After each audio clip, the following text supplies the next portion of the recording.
Welcome to Razzball Radio, Thursday, October 2nd. This is the Fantasy Sports Network, and I'm your host, Nick Raducanu. And on Thursdays, we get to a lot of stuff, but we always kick off with one of the brightest minds in college football, all the way from New Jersey. Here he is, Mr. Joe Lisi from GoForThe2.com. Joe, welcome to Razzball Radio, sir. Thanks, Nick. I couldn't think of a better way to spend my Thursday morning talking college football with you. I love being on the show. It's great. Yeah, you're full of it, but listen, I'm happy that you're here, Joe. I'm happy that you're here. Because you know what? Always happy. Listen, you know what? You are starting to get me, in the loop of college football. And look, why not? Hey, actually, you know what? I won't tell it this week, but you and I are working on something as well. Something special, fantasy related. All right, here we go. Let's talk about some of the big games happening this week. Statistically, Ole Miss actually is the best defense in the SEC. Did you know that, Joe? I did know that. There's also a good defense in Alabama as well. This game does have a lot of statistics, matches up very well. It should be a very interesting matchup on Saturday, Nick. Okay, so can that D hold the tide?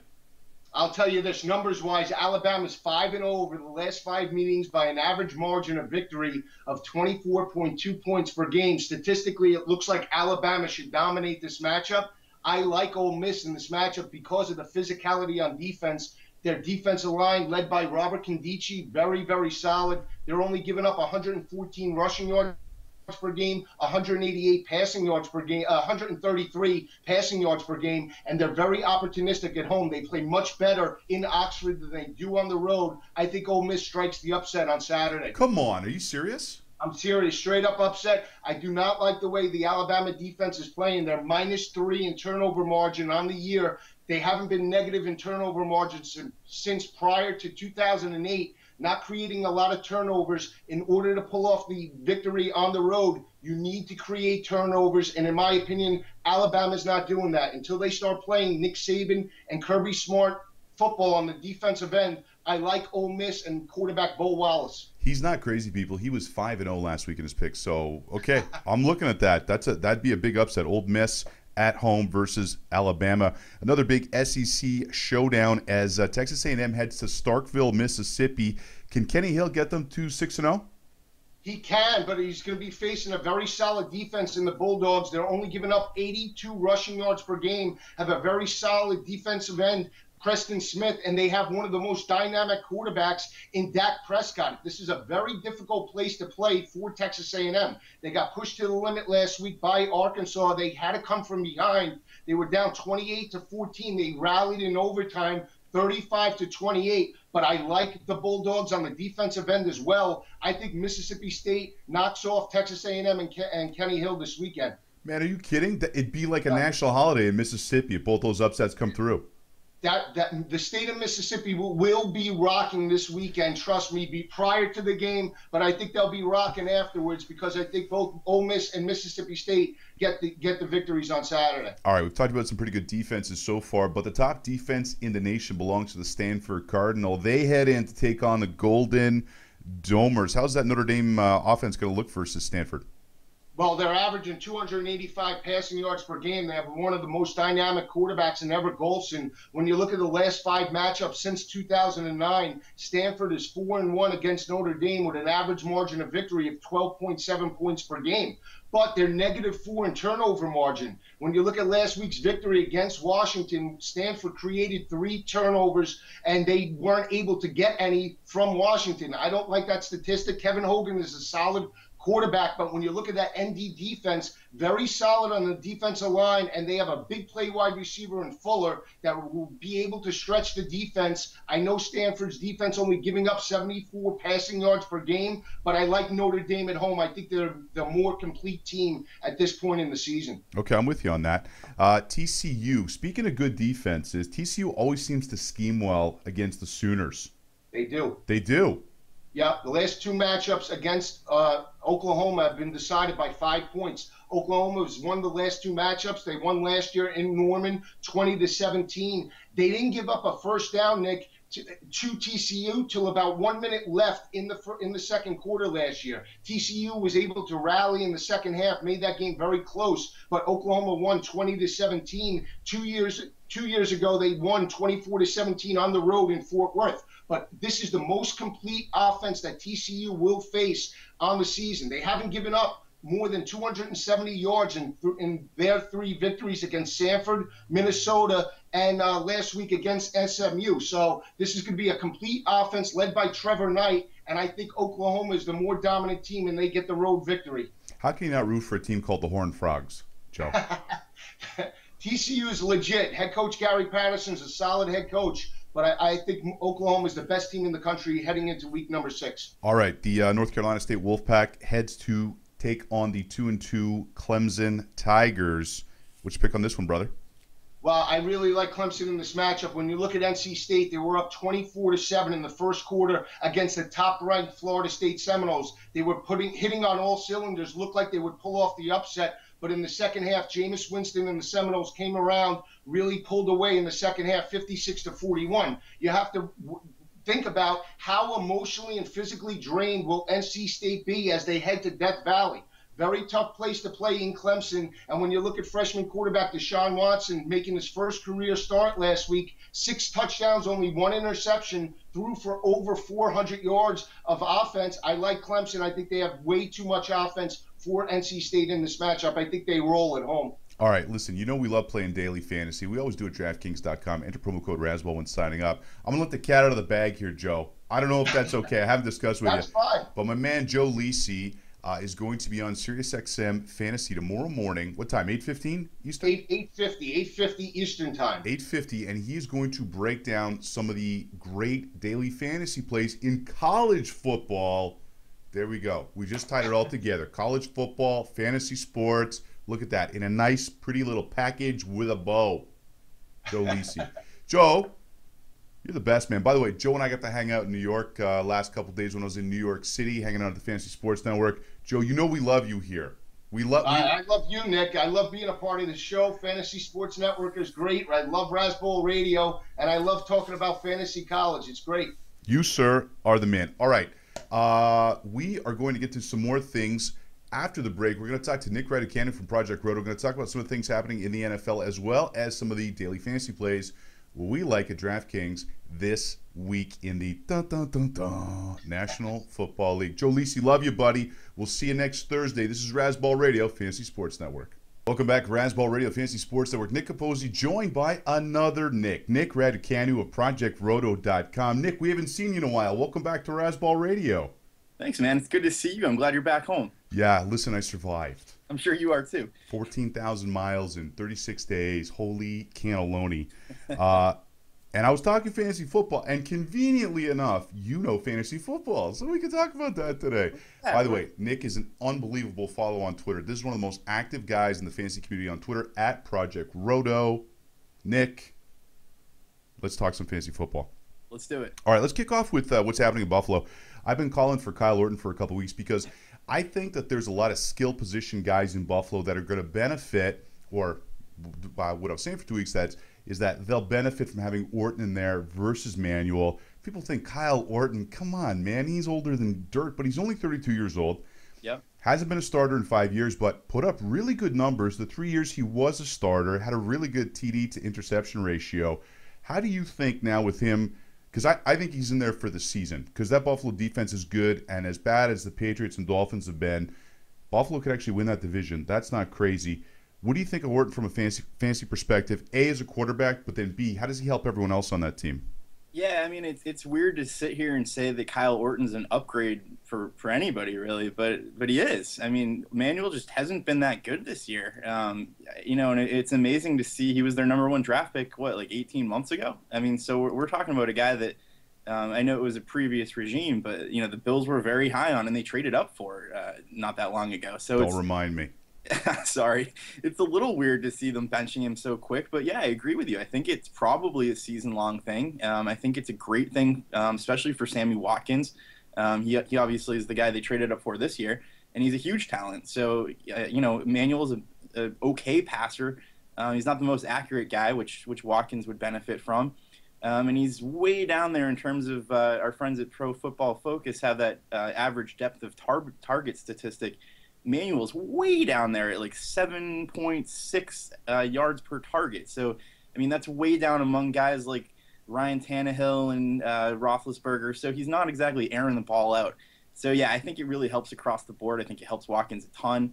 I think it'll help guys like Woods and Williams and even Spiller and Jackson as well. So, yeah, it's crazy to say it, but I think Orton is an upgrade for everybody in Buffalo. All right, here's another crazy thing to say. The Patriots are terrible. Now, you're in Boston. And yeah, Nick, cry here. I got to get my tissues out. Oh, it's been ugly. The second worst offensive yards per attempt in the NFL, which is shocking. Yep. When any team that's got Tom Brady at the helm, Tom Brady might not be a phenomenal fantasy quarterback, but that's just not something you expect. Now, apparently, Aaron Dobson was deactivated the last couple of weeks because he was mouthing off at Josh McDaniels. Now, when you're averaging like 13 yards a game when you do play, I don't know that you're in a position to be mouthing off to your offensive coordinator. Yeah. What's it going to take? Actually, let me mention too, Gronk now is practicing in full for the first time all season. Sure. What's it going to take to get this offense back on track? Because right now that AFC East is wide open. Yeah, I mean, as a Patriots fan, it's like boo-hoo. Feel bad for the Patriots fans now. I don't think anybody is crying for us. No one feels bad for Boston when it comes to sports. Yeah, I mean, I'm yearning for like the 2006 offense at this point, which is sad. I mean, those were the days of Rashae Caldwell and Doug Gabriel. But yeah, I mean, Brady's just looked bad. The offensive line is horrible. Like you said, Dobson got deactivated, and I've seen some people defending him because they're like, "Oh, the Patriots' offense is so bad, they might as well use him anyways." But we're talking about a totalitarian regime here in New England where they benched Welker for mouthing off during a press conference during a playoff game at that. So. It doesn't surprise me in the slightest. I'd like to see them give Dobson an opportunity, obviously. It would help Brady, who's I think, something like the 31st best fantasy quarterback right now, which is insane. But, yeah, I mean, I think it can only go up from here. I think they'll get the line together. Well, I mean, I think that's a technicality, but you're right. But, I mean, that's not saying much, Nick. Shocking statement. But, they've been rotating the line in and out. I think they'll get that together and actually stick with hopefully the same line. There's a part of me, and maybe this is silver lining as a fan, that I'm thinking Belichick's trying to use this as the preseason just because he knows the division is so bad. Like you said, Gronk's getting back to full speed. He's still up there in terms of points per route run, fantasy points per route run, that is. So, yeah, I mean, I think better things are going to come from Gronk. I think if you can buy low on him right now, I think that's a great opportunity. I'd stay the heck away from Brady. Really, the only guy I like in that offense right now is Edelman because he's really – well, and Gronk. But outside of Gronk, Edelman, he's really Brady's security blanket. And, I've heard some calls for Jimmy Garoppolo, but I don't see that happening anytime soon. So I think Edelman's got some solid value, especially in PPR leagues. Robert Kraft wouldn't allow that to happen. No, definitely not. All right. Let me shoot some quick questions at you here. Sure. Gun to your head. You have to start one Cleveland Brown running back this week. Which of the three-headed monster you going with? Yeah, well, I'll rule out West just because it looks like he's kind of fallen behind a little bit in terms of the coach's minds. If you tell me Ben Tate's starting, I'll say Ben Tate just because reading the tea leaves about what's been coming out there, it sounds like they're going to go with him as the lead back. You've been reading those, dreaded, we're going to go with the hottest hand type reports, which I never like. But if Tate is out this week, I think Crowell's the guy to go with. I mean, he's been getting first team reps. He's looked better than West has. He's actually, I think, number 2 in terms of fantasy points per carry in the entire league, which is amazing. So that's a weird stat to extrapolate. It's as more carries come, that will probably go down. But it obviously shows his potential, and he's been a bit of a goal line back for them. So if Tate starts, I guess he cuts real well too. I like how he looks. He actually looks like a guy, if given the opportunity to start, could be special. He looks kind of like, this is a tough comparison, but he kind of looks like Marshawn Lynch a little bit. He runs angry. I mean, it's a guy where if you give him the rock 20 times a game, I think we're looking at a RB2, maybe low-end RB1 if Tate and West aren't in the picture, but they are. So, yeah, it's kind of a mess there in Cleveland. I'd probably want to own Tate for the rest of the season, but I think Crowell's a great pickup right now. Yeah, absolutely. Okay, we only got about 15 seconds. Same question for the Ravens. Gun to your head. Which of the three you starting? Forsett, I guess. Talafiero or however the heck you say his name, doesn't really make me feel all that good, and looks like they're kind of being cautious with Pierce. So I'll go Forsett after last week. Yeah. Also, too, one thing I'm going to be watching this week, we're going to go to break, but one thing I will be watching is, does Torrey Smith ever get involved in that offense? Because right now, 21 targets and 8 receptions. That's awful. We're going to come back with Nick right after this. We're going to talk some daily fantasy values that we like here, Razzball Radio, Fantasy Sports Network. Back, Razzball Radio, Fantasy Sports Network. I'm Nick Capozzi, at Nick Capozzi, NickCapozzi, on the tweet machine with Nick Raducanu, Project Roto, at Project Roto. Want to follow him and actually all the Project Roto guys, because your staff is great. They were a big help on the tour, especially Ryan Hodge down in Dallas at Roto Hobo, T in Cincinnati at Houday with a U. And Chris Heel came out too. It was a lot of fun. We had a great time with the Project Roto guys. But right now we're going to talk a little daily fantasy football. Some of the guys that I think at least have some really good value this week. Let's start at quarterback. Russell Wilson right now at DraftKings.com, enter promo code Razzball when signing up, is currently the 10th ranked quarterback versus Washington, who is the 18th ranked defense. I like that matchup for Russell Wilson this year, or this week. I think there's a chance that he could put up a couple touchdowns in the air, maybe run one in as well. What are your thoughts on that? Yeah, I agree. I think anybody against that Washington defense is great. You know, we saw Eli Manning look elite again last week against the Washington defense. So, yeah, I think Wilson's one of those guys where I'd like him a lot more if Seattle threw the ball more, but that's just not the way they do things there, and understandably so. But, yeah, I have him as a top 7 quarterback this week, and I think what you said, he's 10th in terms of the dollar value. So, obviously, you're getting a little bit of upside there in terms of my rankings at least. And yeah, I think Wilson's one of those guys where as long as they unleash him a little bit, he's a good daily value this week. Yeah, here's one that I like even better. The 12th ranked quarterback is going up against Jacksonville. That is Ben Roethlisberger. That offense has been great.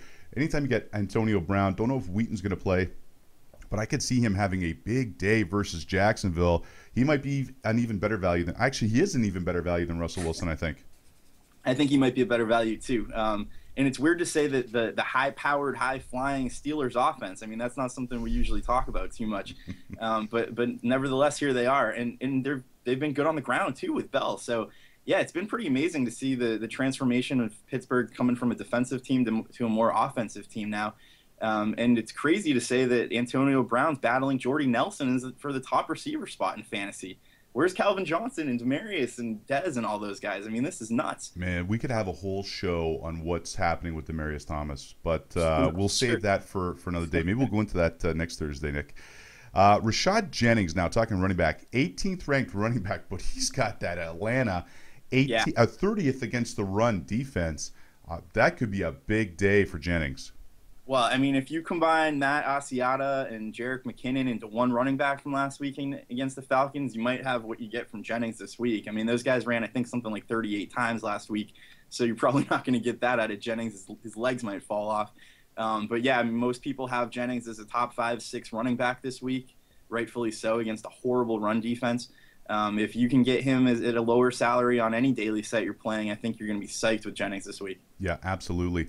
No love for Chris Ivory, only $3,100 at DraftKings versus San Diego. Now, A, it's in San Diego. Yeah. B, Chargers D's look real good, but they can't pass the ball, which means they're going to run it. I think Chris Ivory, as good as he's been, has flown under the radar a little bit this year.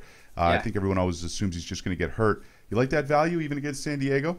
I do. I mean, again, it's all about finding value, and if you can put him in your lineup and that helps you fit in somebody like Jennings or one of those top running backs, I think that's something you got to do. He's kind of taken over the 1A role to Chris Johnson's 1B, maybe even just 1. You know, Chris Johnson's like number 2 now, I guess, in terms of carries. So, yeah, I don't love the matchup. I think they're going to get down in San Diego and probably have to abandon the run a little bit. But what are you going to do? Give the ball to Geno Smith and let him air it out? Yeah. So, I'm on the Michael Vick watch. By the way, that's true too. But yeah, I think Ivory's a good value as a cheap play this week. All right, let's talk some pass catchers. Cowboys can't stop the pass this year. Most expensive guy is Calvin Johnson at $8,200, and after last week, I'm not touching that until I see him back healthy. But DeAndre Hopkins, $4,800, almost half the price against that Cowboys defense. I mean, they're going to have to throw a little bit. That's actually going to be an interesting game to watch. I'm curious to see the Battle of Texas, but I like DeAndre Hopkins, $4,800. Yeah, I mean, especially going into daily, it's all about comparisons. So, like, if I don't know what the pricing is off the top of my head, but if Andre Johnson is $1,000 more expensive than DeAndre Hopkins, you're getting a steal with Hopkins. You know, they have the same matchup, same quarterback. Johnson will get his, but Hopkins has been great lately. And exceptional. Maybe even exceptional. I wish we had somebody like him here in New England. But yeah, I'm going to cry again. But yeah, it's one of those things where you're getting great value, dollar value there, and he's probably good for a touchdown this weekend. All right, here's two more pass catchers I like. I like Allen Hurns, $4,500 versus Pittsburgh's 20th ranked defense because I think Pittsburgh's putting points on the board. Bortles got to throw to someone. I also like Zach Ertz at tight end, $3,800 versus St. Lou. Would you run with either of those guys? Again, we're trying to squeeze nickels here because we're looking for the value guys so that you can put some big boppers in other spots. Yeah, in a vacuum, I wouldn't look towards those guys, but dollar wise, yeah, I think Hurns, especially with Shorts looking like he's out this week. Last I heard, Hurns is a little bit more of a boom bust guy, and I have to apologize to him for calling him Kevin Ogletree after week 1 because he's actually been okay. He fell down right before the goal line last week. He would have had another touchdown. It would have been his 3rd on the season. People have been a little bit more on Allen Robinson, but I think Hurns is the guy, especially dollar-wise, that you want to look at in Jacksonville. And for Ertz, yeah, I mean, he worries me a little bit. I think he's a huge talent. I'd like to see them get him the ball a little bit more. He hasn't been seeing a ton of targets every game. But as long as he's getting targets, he's kind of like what we all saw on Monday night in Travis Kelce. I mean, he's just a beast. And, St. Louis's defense has been struggling a little bit this year. And yeah, with that dollar value, I think Ertz is a good play. What I like about Ertz is he's a big play guy. And again, when you're looking for value, when you're playing daily, you want guys that could potentially hit it out of the park, right? Because all you need is two of these kind of deeper sleepers to come through for you, and right away you're in the game. All right, let's talk real quick. Yeah. 2 defenses. You tell me which, just because of time, we're out of it. Sure. But real quick, Browns $2,700 at Tennessee, or the Packers $2,100 at home against Minnesota. Pick one. Before today, I probably would have said Browns because Tennessee's just been horrendous on offense, and I don't know if Locker or Whitehurst is starting this week, so I don't know if I want to. It's Locker, all right. So I'll go off of them. I did see right before we came on that Ponder's going to be starting this week for Minnesota, or tonight, I should say. So I think give me Christian Ponder. I don't love the Packers defense, but give me any defense against Christian Ponder, and I'm psyched. He's Nick Raducanu from Project Roto, at Project Roto on Twitter. Follow him. By the way, our sports bar of the day going out for Thursday Night Football in San Fran. Go to the Rec Room, baby. Go see Todd, the owner. Tell him I'm buying you a shot of Fernet. Nick, thanks so much for joining us. Really appreciate it. We'll see you next Thursday. Talk some more fantasy football. This is Razzball Radio on Fantasy Sports Network. We'll be back tomorrow with Smokey pinch hitting for Sky.